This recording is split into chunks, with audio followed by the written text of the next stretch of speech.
Good morning student.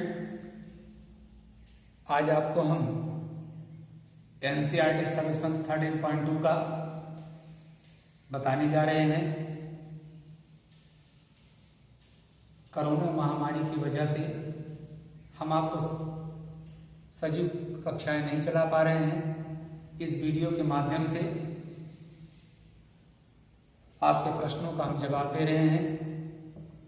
जो बच्चे पहली बार हमारे चैनल को देख रहे हैं सब्सक्राइब कर लें, बेल आइकन को दबा दें, जिससे उनको हमारी जैसी नई वीडियो अपलोड होगी आप तक पहुंच जाएगी। आपके जिन प्रश्नों को समस्याएं हैं आप ग्रुप में सेंड कर देंगे, फिर उसके बाद हम उसका जो है सलूशन आप तक पहुंचा देंगे। अब देखिए बेटा, इसमें देखते हैं 13.2 में पहला प्रश्न दिया है। एक बेलन की ऊंचाई 14 सेंटीमीटर वाले एक लंबितीय बेलन का वर्ग पृष्ठीय क्षेत्रफल 88 वर्ग सेंटीमीटर है। बेलन के आधार का व्यास ज्ञात करना। तो क्या दिया है, तो जो आपको दिया है पहले उसे लिख लेते हैं। कहा बेलन की ऊंचाई 14 सेंटीमीटर है। पहले हम बनाते हैं बेलन। ये आपका देखिए एक बेलन बन गया है और ये पूर्णतः बेलन है। अब यहां मिला देते हैं O से O डैश, इसकी हाइट कहलाती है। ऊंचाई कितना दिया है, ऊंचाई दिया है 14 सेंटीमीटर दिया है। फिर क्या दिया है, इसका वर्ग पृष्ठीय क्षेत्रफल दिया है। वर्ग पृष्ठीय क्षेत्रफल बराबर 88 वर्ग सेंटीमीटर स्क्वायर है। फिर क्या ज्ञात करना है आपको, आधार का व्यास ज्ञात करना है। ठीक, अब हम जानते हैं ये क्या है, लंबितीय बेलन है। तो आप अच्छी तरह जानते हो बेलन का वर्ग पृष्ठीय क्षेत्रफल, बेलन का वर्ग पृष्ठीय क्षेत्रफल बराबर क्या होगा 2 पाई RH।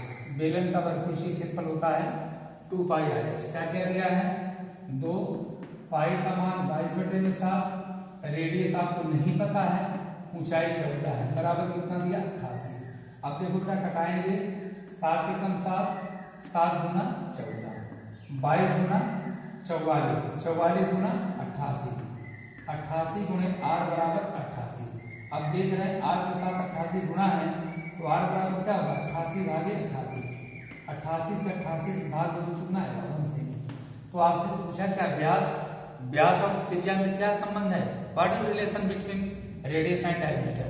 आप अच्छी तरह जानते हो व्यास d बराबर होता है 2 गुणे त्रिज्या, यानी कि व्यास का 2 गुणे a, यानी b बराबर कितना होगा 2 सेंटीमीटर। ये मात्रक किसने दिया था, सेंटीमीटर, इसलिए व्यास का मात्रक भी क्या होगा 2 सेंटीमीटर। यही अभिशाप का आंसर है। सबसे पहले एक बात होना जानिए, सबसे पहले क्या करते हैं, क्या आपको ज्ञात है उसको लिखिए। एक बेलन दिया गया, चित्र बना लेंगे। उसकी ऊंचाई कितना दिया 14 सेंटीमीटर। इसके पूर्व वीडियो में हमने आपका बेलन के बारे में बेसिक कंसेप्ट पढ़ाया है। ये देखिए, ये बेलन की ऊंचाई होती है, पूरा बेलन का आपका क्या बन गया, ये आपका बेलन का व्यास है। तो त्रिज्या क्या होगी, इसकी आधी दूरी त्रिज्या कहलाती है। पृष्ठीय क्षेत्रफल वर्ग पृष्ठीय क्षेत्रफल 88 वर्ग सेंटीमीटर दिया है। आधार का व्यास नहीं ज्ञात है, ऊंचाई 14 सेंटीमीटर दिया है, यानी त्रिज्या भी नहीं ज्ञात है आपको।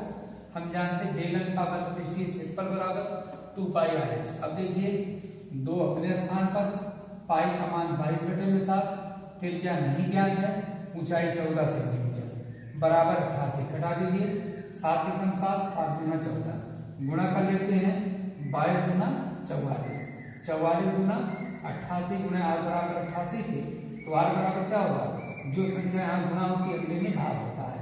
88 से 88 काटने में कितना आया 1 सेंटीमीटर आया। परंतु व्यास और त्रिज्या में क्या संबंध है, व्यास जो है त्रिज्या का दूना है। d बराबर 2 गुणे त्रिज्या, 2 गुणे 1, d बराबर कितना हो गया 2 सेंटीमीटर। अगले आंसर आया। अगले प्रश्न की तरफ बढ़ते हैं।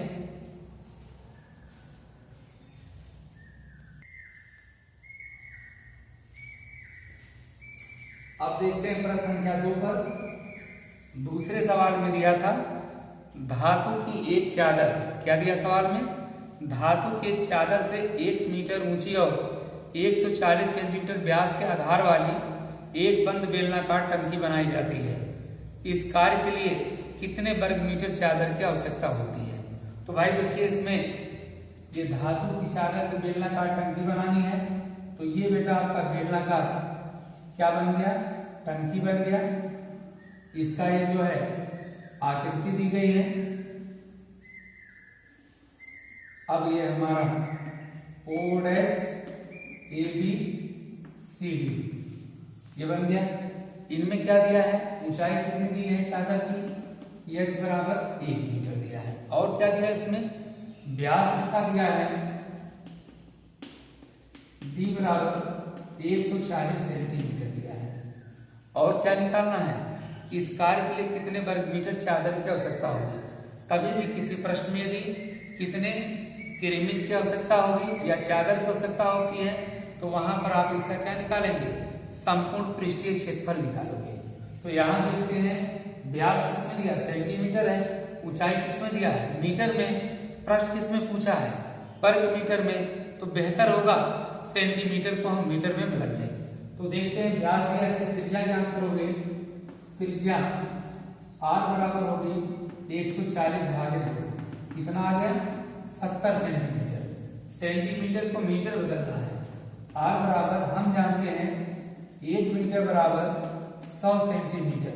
तो 1 सेंटीमीटर बराबर 1/100 मीटर। ध्यान देना, छोटे को बड़े बदलने के लिए भाग और बड़े को छोटे बदलने के लिए गुणा। यहाँ देखिए, सेंटीमीटर मीटर बदलना है तो 100 से भाग कर देंगे। तो यानी त्रिज्या आ जाएगी 70 भागे 100। 0 से 0 कट गए, 0.7 मीटर आ गई। अब क्या निकालना है? इसमें कहा है कितना आवश्यक चादर लगेगी, कितने वर्ग मीटर। यानी कि संपूर्ण पृष्ठीय क्षेत्रफल, संपूर्ण पृष्ठीय क्षेत्रफल ज्ञात करना है। क्या था? 2 पाई r ब्रैकेट में h प्लस r ये होते हैं। अब क्या करोगे? ये सबके मान दिए हैं, अभी इसी मान को बैठाइए आप। यहाँ रखोगे मान,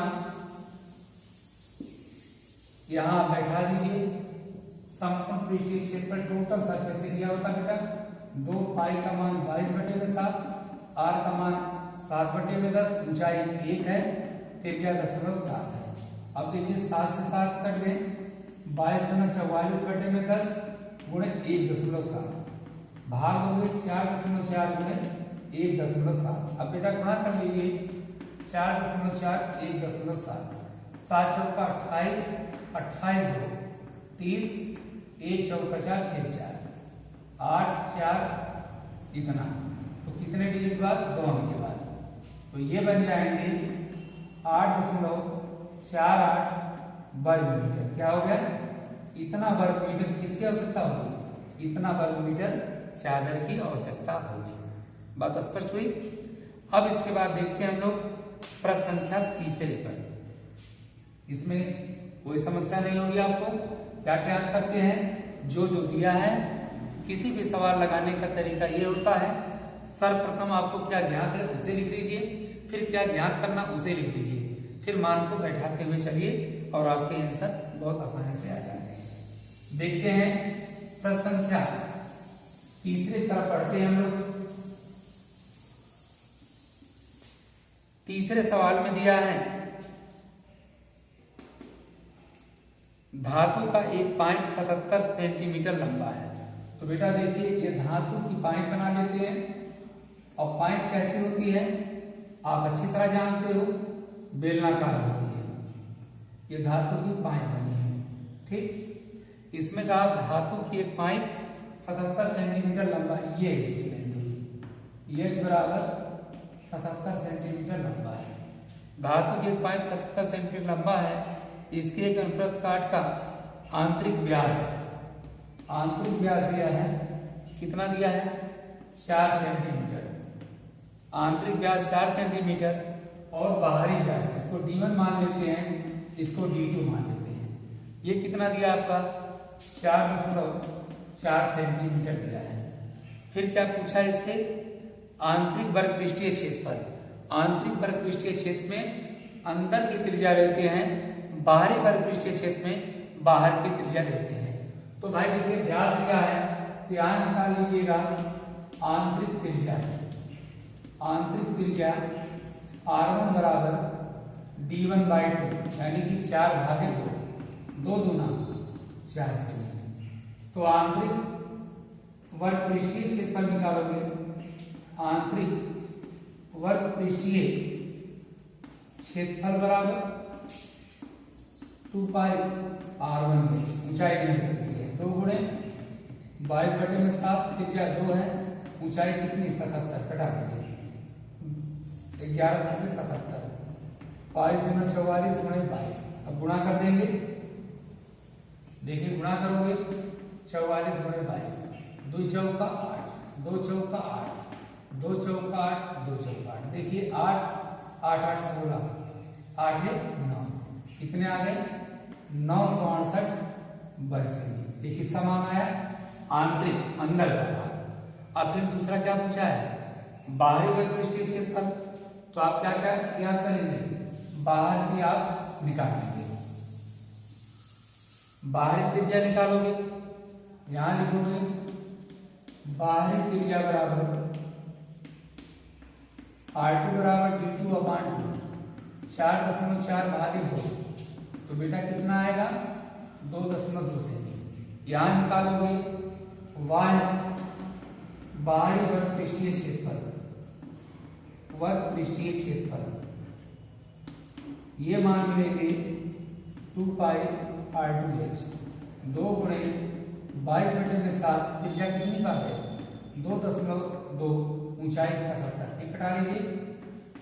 अब ये हो जाएगा 22 गुना 44 गुणे 2.2 गुणे 11, तो 44 अपने स्थान पर गुणे आप गुणा कर दीजिए, 2 2 2 2 2 4 2, यानी कि 1 डिग्री पर, तो गुणा करोगे 24.2। अब बाहर गुणा कर लीजिए, गुणा करेंगे 4 गुना 8, 4 चौका 16, 4 गुना 8 है 9, फिर देखिए 4 गुना 8, 4 चौका 16, 8 है 9, 8 8 6 14, 9 6 15 है 16, 9 1 10, कैर के बाद तो ये आपके बन गए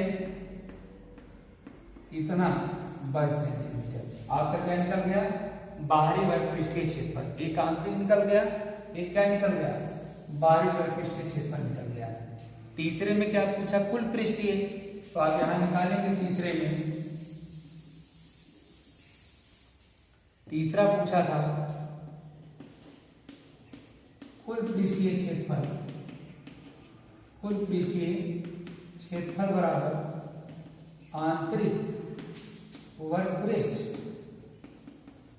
प्लस बाहरी वर्ग पृष्ठ, फिर दोनों का आप क्या करेंगे, जोड़ देंगे, वही आपका अभिष्ट उत्तर आ जाएगा। तो ये तीसरा सवाल हो गया।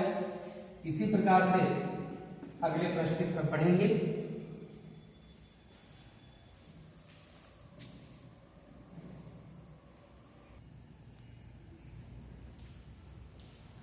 तो हमने आपको 3 प्रश्न तक आपको बताया, वहां पर लास्ट वाले में कुल पृष्ठीय क्षेत्रफल ज्ञात करने के लिए क्या करते हैं, आंतरिक वर्ग पृष्ठीय क्षेत्रफल प्लस बाहरी वर्ग पृष्ठीय क्षेत्रफल को ज्ञात जोड़ देंगे, वही आपका संपूर्ण पृष्ठीय क्षेत्रफल हो जाएगा।